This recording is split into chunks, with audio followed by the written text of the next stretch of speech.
But King David replied to Araunah, "No, I insist on buying it for the full price. I will not take what is yours and give it to the Lord. I will not present burnt offerings that have cost me nothing." So David gave Araunah 600 pieces of gold in payment for the threshing floor. Araunah is like, "I'll give it to you. You don't need to pay me for it." But David insists on buying it because he wants to make sure that the offering costs him something. Like, this whole census thing was his doing. It was his burden to bear. It was his price to pay. Never mind the fact that just in general, offerings were supposed to be, of some significance. It wasn't just a like, "Oh yeah, I've got this really just sickly, terrible animal over here that I don't want. I'll give that as an offering, because that's not really going to be any skin off my back." No, offerings were supposed to mean something, just in general. What's up, cool people? My name's Matt. Welcome back to our Bible study. So, now, we're looking at 1 Chronicles 21. There's been a lot of recapping, I should say, of stuff David did and how well things went. Kind of as a reminder to the exiles in Babylon and elsewhere, just how much of a difference following God made.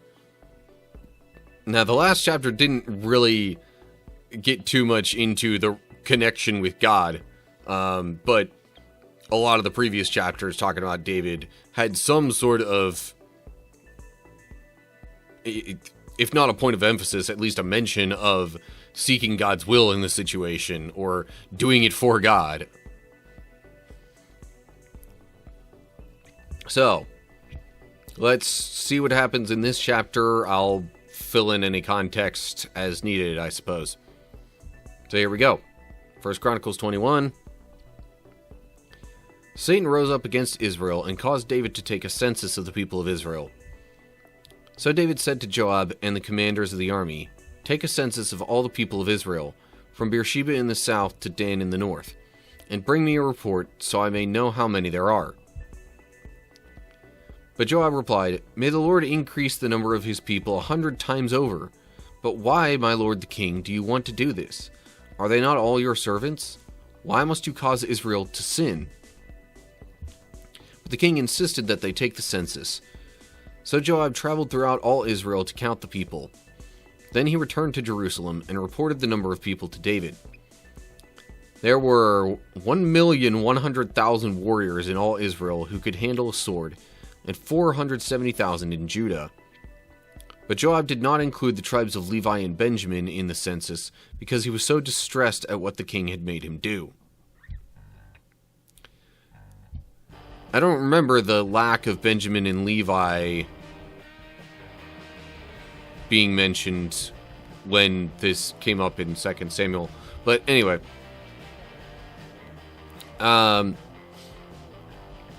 So, now it says Satan rose up against Israel and caused David to take a census. You might wonder, what's so bad about a census? Well, maybe we should wait for other details before we get into that. But there might have been a command involved regarding taking a census,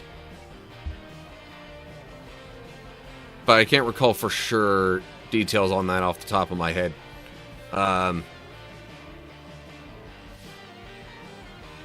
And it's also not even answered in here why David wanted to take the census. Like, was he wanting to get a sense of how many troops that he had? Was it to figure out how much, should be paid by the people? Or, I don't know.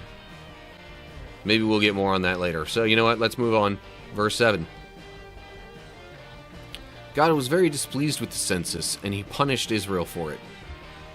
Then David said to God, "I have sinned greatly by taking this census. Please forgive my guilt for doing this foolish thing." Then the Lord spoke to Gad, David's seer. This was the message.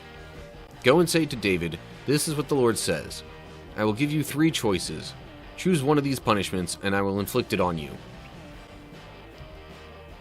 Actually, I'm going to pause there for a sec, because I don't know if it's really going to get into any of the why this was an issue. Now, I've heard it said, at least by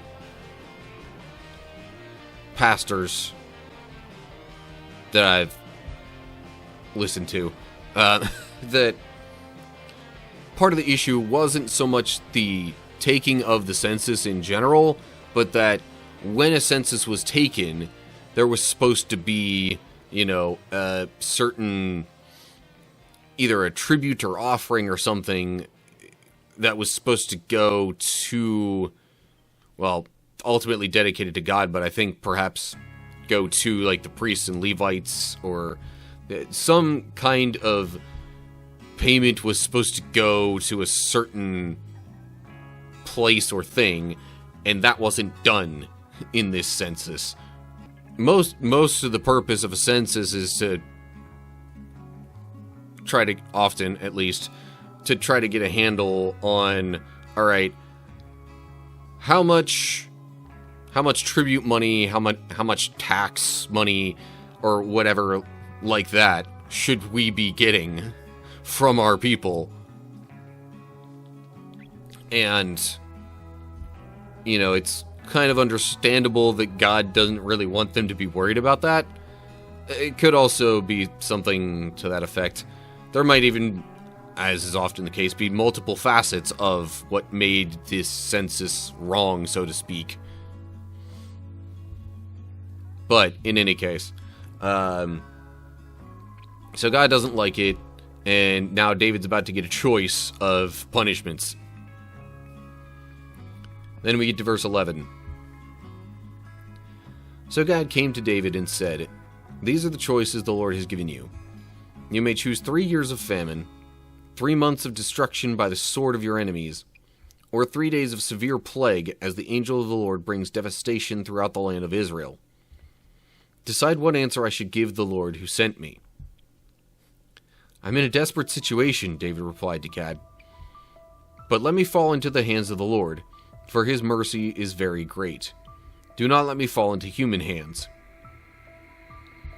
So the Lord sent a plague upon Israel, and 70,000 people died as a result. And God sent an angel to destroy Jerusalem. But just as the angel was preparing to destroy it, the Lord relented and said to the death angel, stop, that is enough. At that moment the angel of the Lord was standing by the threshing floor of Araunah the Jebusite. David looked up and saw the angel of the Lord standing between heaven and earth with his sword drawn, reaching out over Jerusalem. So David and the leaders of Israel put on burlap to show their deep distress and fell face down on the ground. And David said to God, I am the one who called for the census. I am the one who has sinned and done wrong. But these people are as innocent as sheep. What have they done? O Lord my God, let your anger fall against me and my family, but do not destroy your people. Okay. Pausing there. So, the choices are 3 years of famine, 3 months of destruction by the sword of their enemies, or 3 days of severe plague. Ultimately, David chooses the 3 days of severe plague. Now, David's reason for choosing this, now, there wasn't really much mention of why he didn't choose the famine, but, 3 years of famine would have been devastating to pretty much any kingdom. And as far as the 3 months of destruction by their enemies versus 3 days of severe plague, at least for that, his thinking is, alright, the Lord is gracious and merciful. I can't guarantee the same for our enemies, or from our enemies, so I'm gonna go with the plague from God. And it turns out that God kind of does show them some mercy right before Jerusalem would have been destroyed. As God kind of says stop, and right then David kind of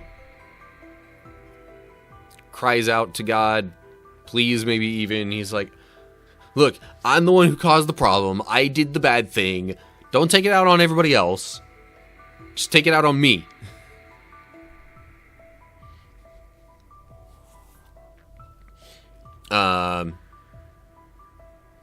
Note there at Arana.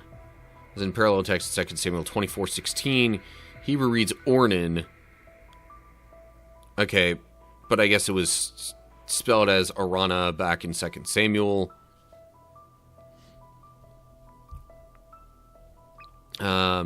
Anyway.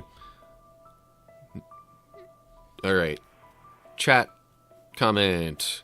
Census was taken for taxation and military purposes.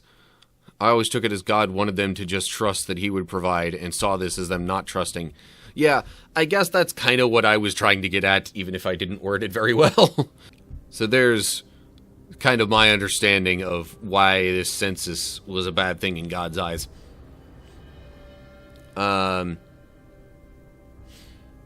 So, 70,000 people throughout Israel died from this 3 days of severe plague.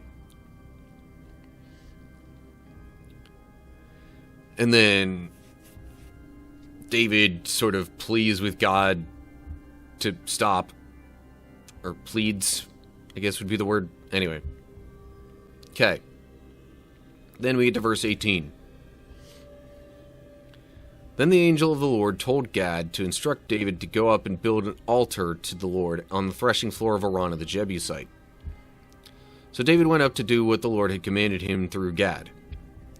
Araunah, who was busy threshing wheat at the time, turned and saw the angel there. His 4 sons who were with him ran away and hid. When Araunah saw David approaching, he left his threshing floor and bowed before David with his face to the ground. David said to Araunah, "Let me buy this threshing floor from you at its full price.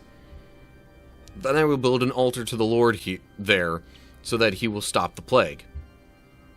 "Take it, my lord the king, and use it as you wish," Araunah said to David. "I will give the oxen for the burnt offerings, and the threshing boards for wood to build fire on the altar, and the wheat for the grain offering. I will give it all to you." But King David replied to Araunah, "No, I insist on buying it for the full price. I will not take what is yours and give it to the Lord. I will not present burnt offerings that have cost me nothing." So David gave Araunah 600 pieces of gold in payment for the threshing floor. David built an altar there to the Lord and sacrificed burnt offerings and peace offerings. And when David prayed, the Lord answered him by sending fire from heaven to burn up the offering on the altar. Then the Lord spoke to the angel, who put the sword back into its sheath. When David saw that the Lord had answered his prayer, he offered sacrifices there at Araunah's threshing floor.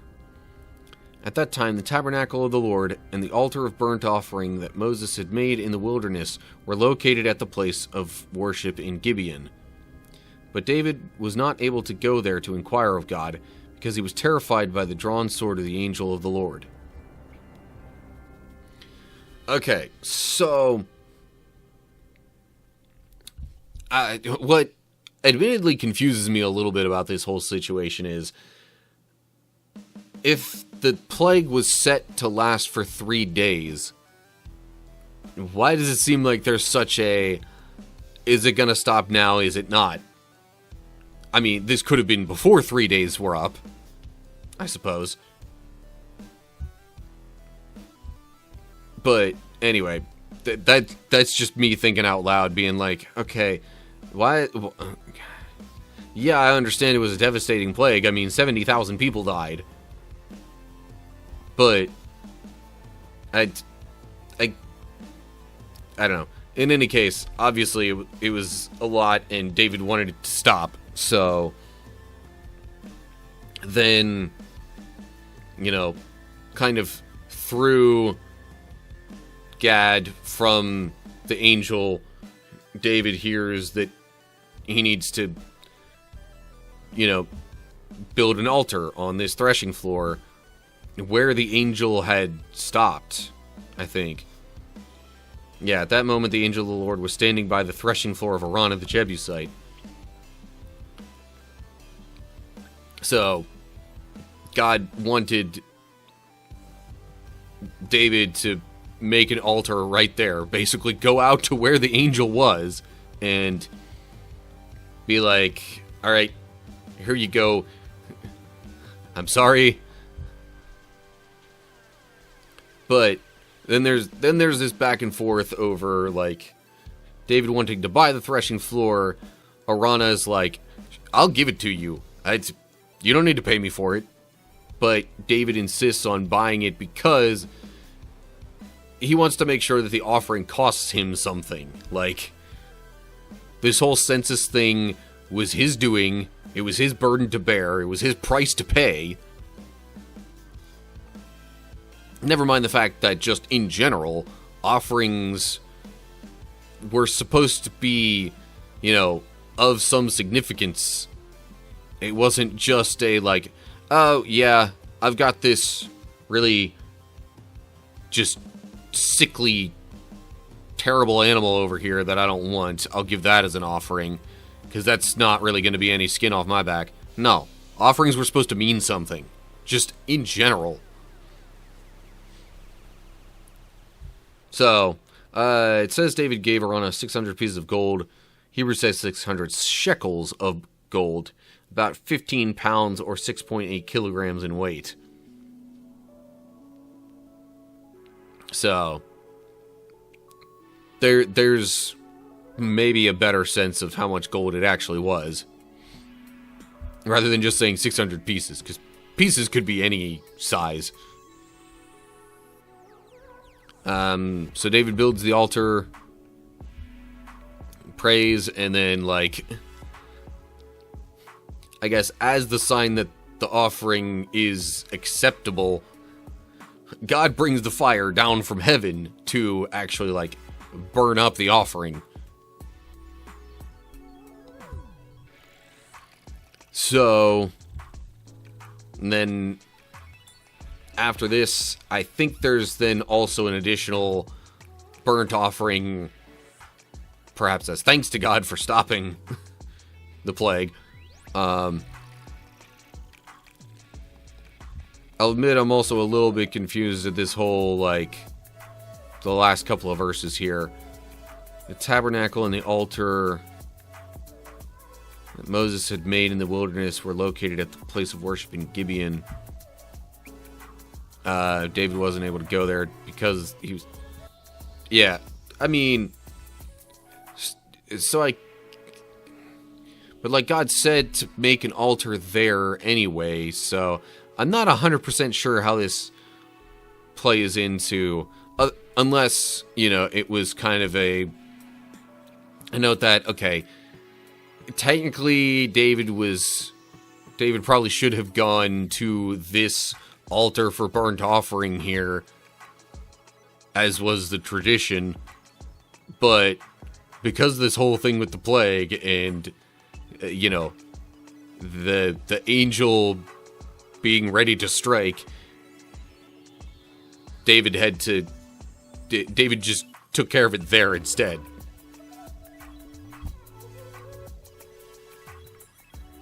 At least that's what I think I understand from that. Feel free to, add more thoughts in comments of your own, if you have a different take on that. But I suppose that's going to do it for 1 Chronicles chapter 21. Okay, so quick little spoiler, air quote. This situation, oddly enough, is actually something else that helps to set the scene for the building of the temple. But we'll see that, like, very, very early next chapter. Feel free to read ahead in your own time if you're so inclined. But, yeah. Long story short, it was like, God kind of didn't like the whole census thing, because it's, I guess, a means of trying to know and control things more so in a human way, but God wants them to be more reliant on him. But then all this stuff happened with the plague, and then a bunch of people dying because of the plague, and then David prays to God and makes an altar, and it seems like that's done. No more plague and all that. So, like, even in the midst of his mistake, he's, apologetic. He owns up to it. He wants to take full responsibility for it. And he also puts in the effort to make it better. So, even in his mistakes, David kind of gives a good example of how we should then handle those situations in our own lives. But that's all I got for this one. As always, like and share if you enjoyed the video. Subscribe to the channel and click the bell to get updates when I post new videos. Look down in the description for links to social media pages and all sorts of good stuff like that. And, of course, leave your thoughts and questions down in the comment section below there. So, I hope you're all doing well. Hopefully I'll see you soon for another video. But whatever the case is, till next time, stay cool, people.